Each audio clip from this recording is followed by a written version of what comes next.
मेरे साथ क्या बीती, क्या संघर्ष रहा मेरा, मेरी हार्दिक इच्छा है कि मैं आपसे शेयर करूं। मित्रों, मैं आपसे एक बात कहना चाहूंगा कि परिस्थिति व्यक्ति के साथ कैसे भी हो, अगर उन परिस्थितियों से व्यक्ति जूझता है, उन परिस्थितियों से डट करके मुकाबला करता है, तो कोई भी चीज असंभव नहीं है। अमूमन मैंने ऐसे कई लोगों को देखा है कि लोग ये कहते हैं कि मेरे तो परिस्थिति अनुकूल नहीं है, मैं ये नहीं कर सकता, मैं वो नहीं कर सकता। तो जहां तक मेरा मानना है कि सारी ये बहानेबाजी है, वो एक समायोजन का तरीका है कि जब असफलता मिलती है तो हम खुद की कमियां नहीं ढूंढते, दूसरों को कहते हैं कि मेरे तो पेपर अच्छा नहीं हुआ, मुझे समय नहीं मिला, सारी चीजें मतलब बहुत कुछ हम बहाना बनाना जानते हैं। लेकिन भगवान की मेहरबानी से जहां तक मेरा मानना है कि शायद ही ऐसा उदाहरण मिलेगा, क्योंकि ईश्वर ने जो दुख दिया है मेरे से ज्यादा तो शायद ही किसी को दिया होगा। जब मैं छोटा था, 6 माह का था मात्र, मेरे पिताजी की मृत्यु हो गई थी। अब मुझे नहीं मालूम, पिताजी की शक्ल भी नहीं मालूम, मुझे नहीं पता कैसे थे पिताजी। मुझे बड़ी दुख के साथ कहना पड़ा, आज उनके पास मेरा देखने के लिए फोटो भी नहीं है। दूसरी बात, जब मैं 2 साल का हुआ, मेरे माताजी उनकी चिंता में बीमार पड़ गई। 2 साल बाद मेरी माताजी की मृत्यु हो गई। परिवार में एक बहन और एक भाई, हम 2 थे। दूसरा परिवार में कोई नहीं था। दादी जी ने हमें संभाला। दादी जी ने हम भाई बहनों को पाल पोस के बड़ा किया। फिर उस समय स्कूल भेजा मुझे। प्राइमरी स्कूल गांव में थी तो गांव में प्राइमरी शिक्षा प्राप्त करी। फिर 8वीं स्कूल पास में थी। ऐसे करके जैसे तैसे करके 10वीं करवाई मुझे। अब उस समय हमारे यहाँ का माहौल यही था कि आसपास के हमारे गांव में सबसे पहले पढ़ने वाला मैं ही हूँ। उससे पहले मेरा एक भाई है। तो माहौल ये होता था कि 8वीं करवा करके अधिकतर जो लोग हैं वो अपने बच्चों को विशेष करके मुंबई और दक्षिण भारत में मजदूरी के लिए भेज देते थे कि 8वीं करवा ली, अब कमाने भेज देते हैं। अपने देवासियों की नौकरी कहाँ है? तो ये विडंबना थी उस समय। फिर भी मेरी दादी जी ने सोचा कि मेरा तो एक ही है पोता, मैं इन्हें बाहर तो नहीं भेजूंगी, जैसे तैसे करके पढ़ाऊंगी या घर पे ही रखूंगी, लेकिन बाहर मैं नहीं भेजूंगी। मतलब मारवाड़ी में मारो जीव नहीं था पे। इसीलिए आगे फिर मैंने 10वीं करी। 10वीं के बाद फिर मैं 12th में एडमिशन लिया, 12वीं करी। अब उस समय प्रॉपर गाइडेंस भी मिलने वाला नहीं था। अब वर्तमान में तो 12वीं करते तो बीएसटीसी फ्री का एग्जाम दे देते हैं, एसटीसी कर लेते हैं, सीधा रास्ता है कि एक बार तुरंत नौकरी मिल जाती है। लेकिन मुझे ये नहीं पता कि एसटीसी क्या होती है। मैंने 12वीं कर ली, लेकिन मुझे नहीं मालूम था कि बीएसटीसी क्या होती है।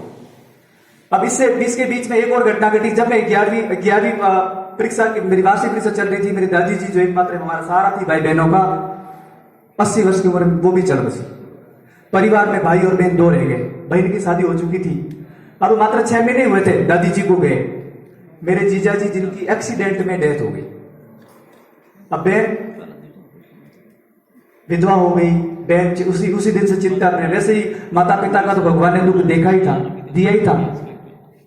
अब बहन की मतलब मेरे जीजा जी की मृत्यु हो गई। उसी दिन से बहन मेरे पास ही रहती थी। दादी जी के जाने के बाद वो भी चिंतित हो गई, उसी चिंता में बीमार पड़ गई। हमने खूब प्रयास किए, मेरे अंकल जी उन्होंने दवाई लाई, लेकिन कोई सुधार नहीं हुआ। बस ये कहती थी मुझे अब जी के क्या करना है। और मात्र 6 महीने बाद जब 12वीं वार्षिक परीक्षा चल रही थी, उसी दिन एकमात्र मेरी बहन, परिवार की एकमात्र मेरी एक ही सदस्य जो जीवित थी, उसकी भी मृत्यु हो गई।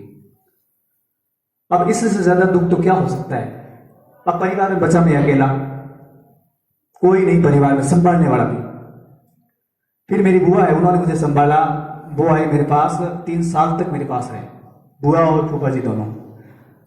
वो मेरे पास रहे। अब मैंने फिर 12वीं के बाद भीनमाल कॉलेज में एडमिशन लिया, लेकिन रेगुलर में गया नहीं। करी वैसे रेगुलर, लेकिन कॉलेज को भी रेगुलर गया नहीं। अब साथ में जरिया कुछ था नहीं, तो मैंने प्राइवेट स्कूल ज्वाइन कर ली फर्स्ट ईयर के साथ ही। First year, second year, final year 3 साल तक मैंने प्राइवेट स्कूल में गांव में पढ़ाया। फिर मैंने पीटीटी दी, तो उसमें पीटीटी में 10 साल मेरी 3rd रैंक आई थी। तो संयोग से कोई मित्र थे, उनके कहने पर ले ली। मैं कॉलेज तो आ नहीं सकता हूँ, बीएड में रेगुलर, तो मेरे घर पे रहने वाला कोई नहीं है, बुआ के पास भी रहना पड़ता है। तो ऐसी कोई कॉलेज बताओ ताकि मुझे जाना नहीं पड़े। हो सकता है तो 10-15 हज़ार उसमें डोनेशन वाला खूब चलता है बीएड में, तो दे देंगे, पर जाना नहीं पड़े, क्योंकि मेरी परिस्थिति नहीं है कि मैं रेगुलर जाऊं। तो कोई कॉलेज थी आबू रोड में, मित्र ने बता दी इस कॉलेज को ले लो आप, आपकी ये बात हो जाएगी, सारी चीज हो जाएगी। तो मैंने वो कॉलेज ले ली, लेकिन संयोग से प्रिंसिपल ऐसा आया कि उस कॉलेज में 6 एडमिशन थे, 100 में से 35 बच्चे रेगुलर आ रहे थे, 65 नहीं आ रहे थे। तो मैं प्रिंसिपल सर से कहा कि 65 नहीं आ रहे तो मुझे भी उनमें शामिल कर दो, मेरी परिस्थिति ऐसी है कि मैं आ नहीं सकता हूँ रेगुलर। अब यहाँ क्लासें लगती तो कोई बात नहीं, जब क्लासें ही नहीं लगती तो फालतू में परेशान क्यों करते बोला करके। लेकिन वो अपनी बात पर अड़े रहे कि नहीं आपको तो आना पड़ेगा, और लास्ट में मुझे हाजिरी फेल कर दिया, मेरी उपस्थिति नहीं भेजी, बीएड में रोक दी। बिल्कुल टूट गया मैं, यार पढ़ाई कर रहे थे, एकमात्र जरिया था, वो भी मुझे फेल कर दिया। जीवन में पहली असफलता मिली थी पढ़ाई के क्षेत्र में। फिर भी खुद को संभाला, जैसे तैसे करके दूसरे साल मैंने वापस एक्स स्टूडेंट के रूप में बीएड करी, और जैसे ही बीएड करी और बीएड करते ही तुरंत उस समय रीट 2015 की भर्ती आने वाली थी, चर्चा चल रही थी कि रीट वर्तमान में रीट आ रही है, वैसे ही 2015 में पहले आर्टेट होती थी, उसमें नाम चेंज करके रीट कर दिया था। तो सोचा कि अब प्राइवेट स्कूल में रहेंगे तो ये लालच है थोड़ा 10-5 हजार का, अब इससे अपन सक्सेस तो होंगे नहीं। तो मैंने 2015 में घर छोड़ के, मेरे मित्र है उनके साथ में जोधपुर आ गया। सोचा कि कोचिंग कहाँ है, इधर गए आदर्श में जाए, उत्कर्ष में जाए, कहाँ करें, क्योंकि नई नवेले थे, कुछ भी जानकारी नहीं थी, घर से पहली बार बाहर निकले थे। अब जोधपुर आए, फिर हमने उत्कर्ष कोचिंग ज्वाइन करी। मात्र मेरे पास 3.5 महीने थे, मैं लगभग नवंबर एंडिंग में आया था, फरवरी में परीक्षा हो गई थी रीट की, फरवरी 2016 में। तो उत्कर्ष से कोचिंग मैंने ज्वाइन करी, 15 जनवरी के आसपास कोर्स पूरा हुआ, 7 फरवरी को परीक्षा थी। तो दबा के मैंने मेहनत करी और उस रीट में मेरे 119 नंबर आए, जो शायद उस रीट में अपने देवासी बंधुओं में से किसी के नहीं थे। मेरे 119 नंबर थे, और मात्र मेरे सब्जेक्ट हिंदी और सामाजिक 2 बनती थी। सामाजिक की पोस्टें आई नहीं, हिंदी में मात्र 100 पोस्टें थी। बाड़मेर में उसमें 1 पोस्ट थी एमबीसी की, एमबीसी का 1% आरक्षण था, उस 1 पोस्ट पे मेरा सिलेक्शन 64वीं रैंक से हो गया। जिंदगी का पहला सिलेक्शन, पहली सफलता मेरे हाथ लगी। लेकिन संयोग देखो कि वो भर्ती कोर्ट में अटक गई, स्टे आ गया, भर्ती अटक गई, ज्वाइनिंग नहीं मिली।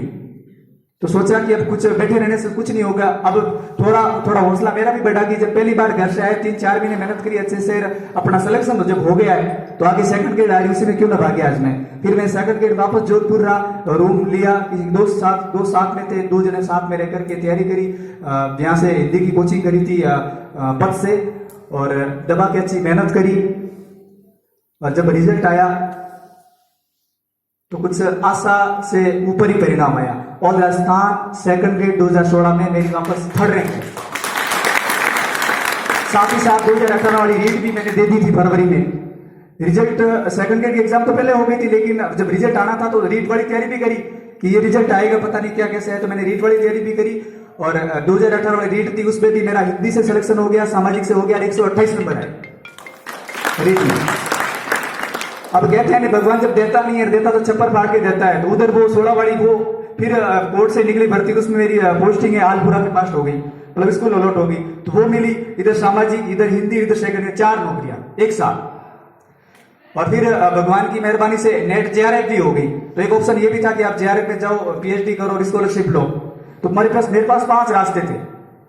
तो कुल मिला के सफलता और दौर शुरू हो चुका था। फिर मैंने सेकंड ग्रेड ज्वाइन किया, ना थर्ड ग्रेड ज्वाइन एक भी नहीं की, 16 वाली भी नहीं की, 18 वाली भी नहीं की, सेकंड ग्रेड ज्वाइन की। वर्तमान में मेरी पोस्टिंग जो सिवाड़ा है, सांचौर के जस्ट नजदीक ही है, 20 किलोमीटर की परिधि में पड़ता है, वहां पर मैंने ज्वाइन करी। और फिर आगे लक्ष्य ये था कि भी कुछ आगे करें, जब इतनी सफलताएं मिल रही है तो आगे भी जरूर मिलेगी। अब थोड़ा हौसला है वो बुलंदी हो गया था, थोड़ा आत्मविश्वास भी ज्यादा ही कुछ हो गया था। तो फिर मैं सेकंड ग्रेड बनने के बाद लेक्चरर की तैयारी में लग गया, और फिर लेक्चरर की परीक्षाएं 2 बार पोस्टपोन्ड भी हुई, लेकिन खुद को मोटिवेट रखा, हिलने नहीं दे खुद को, और लास्ट में जाकर के अच्छी परीक्षा हुई, अच्छा पेपर हुआ। और अभी थोड़े दिनों पहले आपको ही पता है कि लेक्चरर का रिजल्ट आया, उसमें भी मेरी वापस 3rd रैंक आई हो रहा था। मतलब ये है कि अब परिस्थितियां मैंने आपको बता दी कि इससे ज्यादा परिस्थितियां तो अनुकूल प्रतिकूल किसी के हो ही नहीं सकती, जहां तक मेरा मानना है। तो हम लोग कहते हैं कि परिस्थितियां हमारे अनुकूल नहीं है, ये सारी बातें हैं, तो ये केवल बहाना मात्र है। अगर आप मन में ठान लेते हो तो कुछ भी असंभव नहीं है। और हमारे यहाँ तो विशेष रूप से एक के बाद तो अपने देवासियों में सिलेक्शन भी खूब होने लगे, काफी साथियों के